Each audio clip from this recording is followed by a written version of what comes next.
ในปี 2018 การนำกรมเอกสารแห่งชาติได้ตั้งหน้าซีนอนำพาพนักงานภายในกรมสุ่มใส่ในการจัดตั้งปฏิบัติเวียกงานตามแผนการที่ได้วางไว้ซึ่งผ่านการปฏิบัติเวียกงาน1 ปีที่ผ่านมาพวกเขาก็ได้ได้ผลสำเร็จหลายด้านซึ่งประกอบส่วนอันสำคัญเขาในการสร้างความเข้มแข็งเวียกงานแขนงภายในเว้ารวมเวียกงานคุ้มครองเอกสารและสำเนาเอกสารในขอบเขตทั่วประเทศเว้าเฉพาะซึ่งผลสำเร็จดังกล่าวสามารถสรุปสั่งรวมเหตุการณ์อันพ้นเด่นดังต่อไปนี้ด้านการเมืองแนวคิดพนักงานรัฐกรภายในกรมเอกสารแห่งชาติได้เข้าร่วมเสริมซึมบรรดาเอกสารสำคัญต่างๆของพรรครัฐวางออกเอาใจใส่ค้นคว้าและพันขยายแนวทางนโยบาย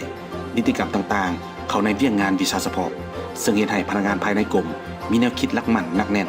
เอาใจใส่ปฏิบัติระเบียบกฎหมายอย่างเข้มงวดและเป็นพื้นฐานอันสำคัญนำไปสู่ผลสำเร็จที่งานมาได้ด้านเวียกงานวิชาเฉพาะเวียกงานท่อนโฮมเอกสารการท่อนโฮมเอกสารประวัติศาสตร์ของลาวถือเป็นเวียกงานหนึ่งที่มีความหมายความสำคัญที่สุดในสภาพที่เอกสารของประเทศเฮายังบ่ทันถูกเก็บรักษาไว้อย่างเป็นระบบเพื่อหลีกเลี่ยงการตกเหี่ยเสียหายและสูญเสียเอกสารประวัติศาสตร์ของชาติกรมเอกสารแห่งชาติได้ขึ้นแผนและส่งพนักงานวิชาการเพื่อไปเก็บกำและท่อนโฮมเอกสารอยู่คันท้องถิ่นอย่างตั้งหน้าลงท่อนโฮมเอกสารประวัติศาสตร์อยู่4แขวงคือแขวงพงศาลีแขวงหัวพัน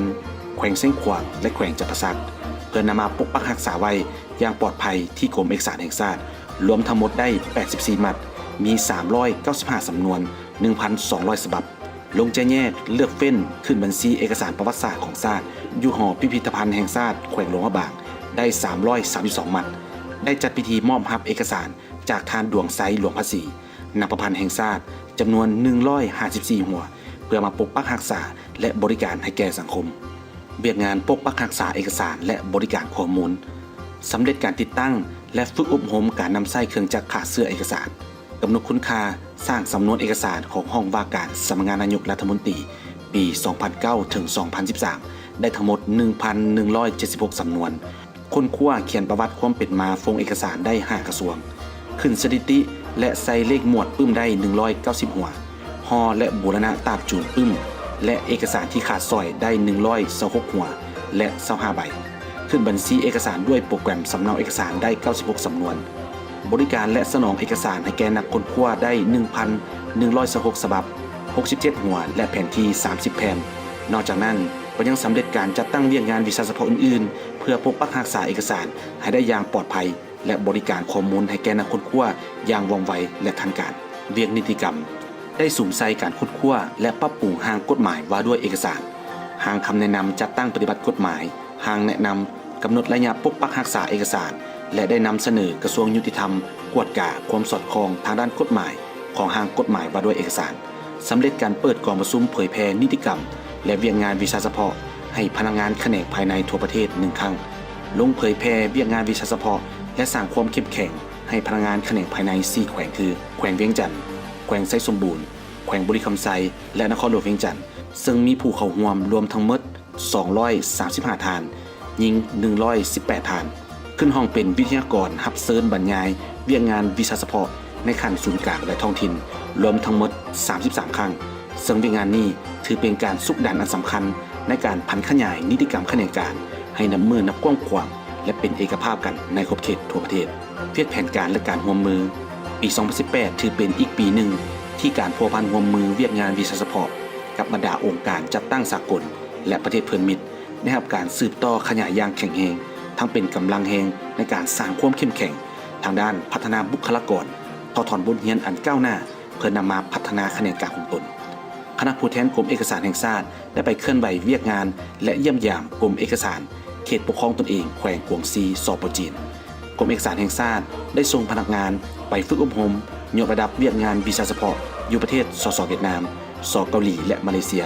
เข้าร่วมกองประชุมของสภาเอกสารสากลสาขาภาคพื้นตะวันออกเฉียงใต้หรือซาบิกา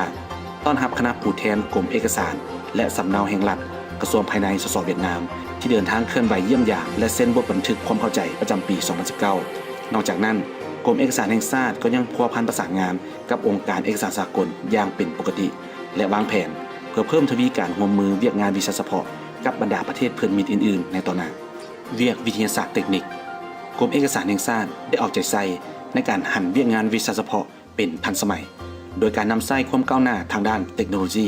เครื่องมือทันสมัยเข้าในการปกปักรักษาและบริการเอกสารให้สังคมซึ่งในปี 2018 พวกเขาได้สำเร็จการจัดตั้งกองประชุมเผยแพร่การนำใช้โปรแกรมคุ้มครองเอกสารและสำเนาเอกสารให้แก่องค์การจัดตั้งของภาครัฐขั้นศูนย์กลางและนครหลวงจัดตั้งฝึกอบรมการนำใช้โปรแกรมดังกล่าวให้พนักงานขาเข้าขาออกทั้ง 15 ภาคส่วนของกระทรวงภายในติดตั้งโปรแกรมคุ้มครองเอกสารให้บรรดากลุ่มของกระทรวงภายในที่มีความพร้อมทางด้านอุปกรณ์จำนวน 6 ภาคส่วนนอกจากนั้นก็ติดตั้งฝึกอบรมและต้อนรับคณะวิชาการจากกระทรวงป้องกันความสงบธนาคารกลางและศูนย์ข้อมูลข่าวสารทรัพยากรธรรมชาติและสิ่งแวดล้อมในการแลกเปลี่ยนบทเรียนในการสร้างและนำใช้โปรแกรมดังกล่าวสแกนเอกสารประวัติศาสตร์รวมทั้งหมด 10,100 หน้ารูปภาพ 58 รูปเพื่อสร้างเป็นโฟงประกันภัยและสร้างเป็นฐานข้อมูลปกปักรักษาและนำใช้ในการบริการข้อมูลในขั้นต่อไปเรียกงานบริหารและจัดตั้งพนักงานผลสำเร็จที่ได้กล่าวมานี้จะบ่สามารถเกิดขึ้นได้เลยหากปราศจากกำลังแฮงและการประกอบส่วนอย่างห้าวหันและมีความรับผิดชอบสูงของภาคส่วนเฮ็ดเวียกบริหารและจัดตั้งพนักงานซึ่งเวียกงานนี้เป็นหนึ่งในปัจจัยสำคัญในการสร้างความสะดวกประสานงานและกักเก็บความพร้อมต่างๆให้คณะนำและภาคส่วนวิชาการเช่นการคิดไล่แผนงบประมาณคุ้มครองทรัพย์สินการพัวพันประสานงานและจัดส่งเอกสารการกักเก็บกองประชุมการเสนอปฏิบัตินโยบายต่างๆต่อพนักงานและแก้ไขซ่อมแปลงอุปกรณ์ต่างๆเวียกงานขบวนการนอกจากผลสำเร็จทางด้านเวียกงานวีซ่าเฉพาะแล้วพนักงานกรมเอกสารแห่งชาติก็ได้เข้าร่วมและประกอบส่วนเข้าในการเคลื่อนไหวขบวนการเหตุการณ์สำคัญต่างๆของชาติและกระทรวงภายในจัดตั้งขึ้นอย่างห้าวหันและเป็นขบวนฝึกฟื้นเส้นเข้าร่วมงานแสดงศิลปะและกีฬาทั้งหมด 13 ครั้งร่วมบริจาคเลือดเนื่องในวันบริจาคเลือดโลกร่วมขบวนการย่างเพื่อสุขภาพต้อนรับวันสำคัญต่างๆของชาติร่วมออกให้งานอนามัยรวมต่างๆของกระทรวงและนอกจากนั้นก็เข้าร่วมขบวนการอื่นเช่น